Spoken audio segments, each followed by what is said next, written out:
Cátedra Médica y este miércoles del corazón recibimos aquí en cabina desde temprano, muy amablemente, a nuestro querido doctor Ángel González Medina. Buenos días, doctor. Buenos días, Lizania. Buenos días a todos los amigos, doctora Mauri García, doctor Rodríguez Monegro, doctor Rafael Montero y, como no, queridísimo amigo Lafontaine. Roberto Lafontaine, que hace mucho tiempo que no lo veo, me ha abandonado. Sé que tiene dinero el doctor Lafontaine. Yo creo que sí. Nos ha abandonado, sí.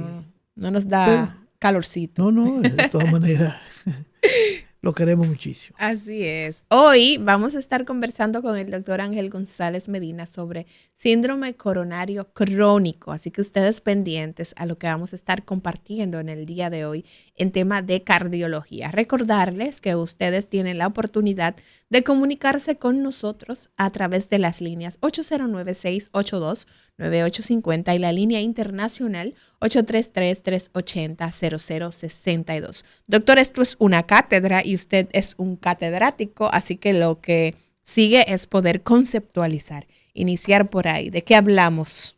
Bien, hoy vamos a hablar de un concepto renovado. Vamos a hablar de síndrome coronario crónico, aunque ya hace unos años se venía hablando sobre esto, pero en una ocasión yo hablé sobre angina estable. No sé si recuerda. Bueno, angina estable era la forma de presentación de la enfermedad de las arterias coronarias de forma crónica. Para diferenciarlo del síndrome coronario agudo, que son los pacientes que tienen infarto miocárdico de dos diferentes tipos, o lo que se llama angina inestable, que es un evento de dolor intenso parecido al infarto, pero que no llega el paciente a hacer el infarto. Era lo que en una época se hablaba de angina preinfarto o preinfarto, tuve un preinfarto. Esa era la angina inestable. O esa es la angina inestable. Entonces, hoy día ya está asentado, desde hace ya varios años, que tenemos que hablar de síndrome coronario crónico. ¿Por qué? Porque en el síndrome coronario crónico está incluido lo que era la angina estable. Es decir, en un momento o en determinado esfuerzo físico la persona podía tener un dolor que cada cierto tiempo podría aparecer con un esfuerzo físico importante o equivalentes a ese dolor porque era durante el ejercicio. Hoy día se engloba todo un paquete de condiciones heterogéneas, es decir, que no son las mismas, para hablar de síndrome coronario crónico. Y yo creo que eso viene muy bien, porque podemos así detectar con más tiempo lo que puede estar afectando a un paciente y no esperar que tenga una manifestación típica. Bueno, pues la angina inestable sigue siendo parte del síndrome coronario crónico, pero también, aunque no tenga un paciente, aunque no tenga una enfermedad obstructiva, que era la que va a provocar el dolor cuando haga un esfuerzo físico, es decir, tener enfermedad, aunque esta no esté causando una obstrucción que sea capaz de causar un dolor a un esfuerzo físico, ya entra dentro del síndrome coronario crónico y hay que tratarlo igual. Ahí vamos a tener también todos los pacientes que han tenido un infarto, ya después que se han estabilizado, entran al grupo, al núcleo de los síndromes coronarios crónicos. Los pacientes que son intervenidos porque han tenido un evento y entonces son sometidos a un proceso de revascularización del miocardio, es decir, abrir la arteria que se obstruyó. Entonces, esta técnica de revascularización, esta herramienta que se puede hacer por técnica de angioplastía, es decir, de poner un stent, un dispositivo, como si fuera un sprincito, para expandir la arteria que está obstruida y abrirla, o ya sea por cirugía.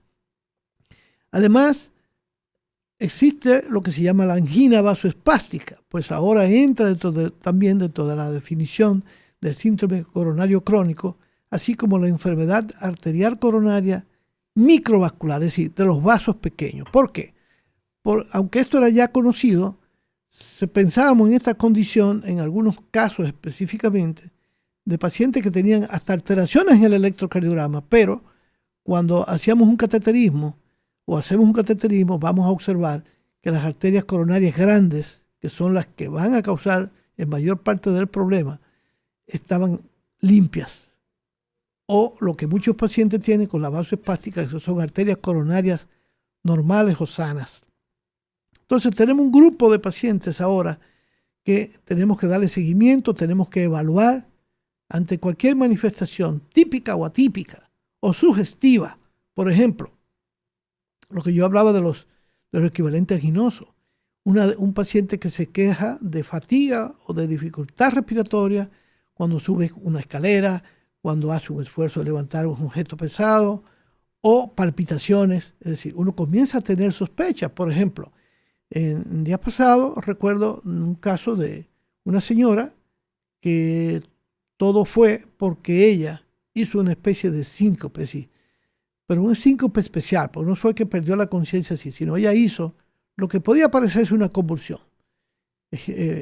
Torció los brazos, extendió los brazos y entonces hizo un sonido. Y por eso nada más yo le planteé la posibilidad de que esa señora, aunque ya la había visto un neurólogo y estaba estudiando la posibilidad de que fuera un ataque de epilepsia, yo dije, bueno, eso se parece más a un cuadro que hacen los pacientes cuando hacen paro cardíaco.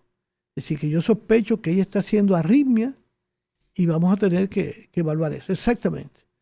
Tenía arritmia, no la que yo esperaba que iba a aparecer, y le señalaba que había que hacer un diagnóstico, utilizando uno de los métodos diagnósticos. Como ella no tenía dolor ni se quejaba de fatiga, vamos a hacer una angiotomografía coronaria, que es una tomografía con medio de contraste para ver las arterias coronarias, y exactamente, ella tiene enfermedad de todos los vasos coronarios, pero la lesión más importante está en uno de los vasos terminales, con una obstrucción muy significativa.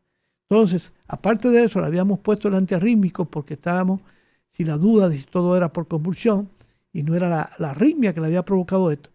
Y realmente los ataques desaparecieron, ella tuvo 2 ataques más, pero después que el antiarrítmico comenzó a funcionar, desaparecieron los ataques. No hay un diagnóstico definitivo de neurología, no hay presencia de tumores y no se pudo evidenciar hasta ahora que estuviera teniendo ataques de epilepsia. Entonces, fíjense cómo podemos detectar o casos que a veces han sido mareos con sensación de palpitaciones, y precisamente esos casos siempre, aunque no tenga dolor el paciente, si se registra una arritmia, ya sea en el consultorio, una arritmia como la taquicardia ventricular o en un monitoreo Holter, en un paciente que ha estado asintomático, eso es, hasta que se demuestre lo contrario, se debe considerar como que hay una afección de las arterias coronarias.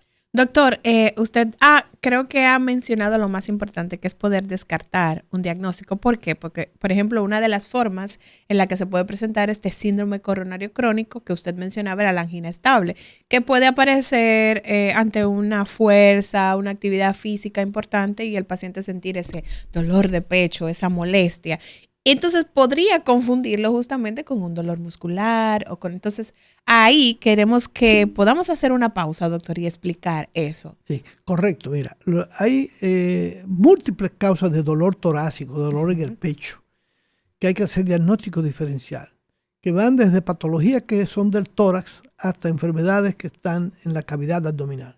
Por ejemplo, una hernia hiatal, claro, no tiene por qué dar dolor al esfuerzo. El dolor es más en reposo o despierta con molestia de reflujo gástrico y dolor. Entonces, bueno, claro, si el paciente ya tiene una edad X, más de 40 años, lo primero que piensa es que tiene un problema cardíaco. Sí. Eso no quiere decir que tenga menos de 40 no lo pueda tener. Entonces, muchas veces el paciente acude por esto. O puede tener una esofagitis. La esofagitis y el dolor se parece mucho, es un poquito diferente.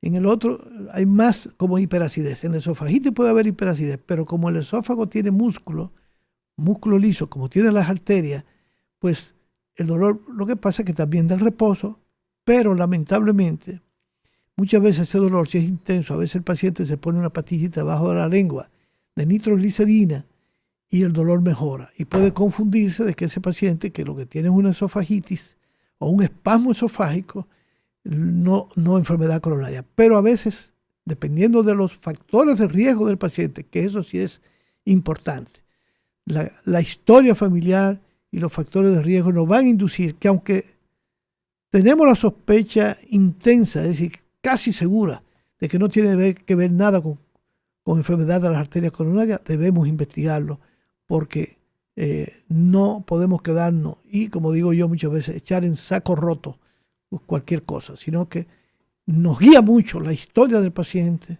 su historia familiar y sobre todo la presencia de factores de riesgo como hipertensión, diabetes, tabaquismo, estrés, una serie de factores que ya hemos mencionado otras veces que van a condicionar el desarrollo de la enfermedad arterial coronaria. Bien, doctor, vamos a ir a una breve pausa, pero a la vuelta entonces vamos a detallar esos factores de riesgo y a qué debo estar pendiente si hay ciertas patologías dentro del núcleo familiar. No le cambie porque retornamos en breve.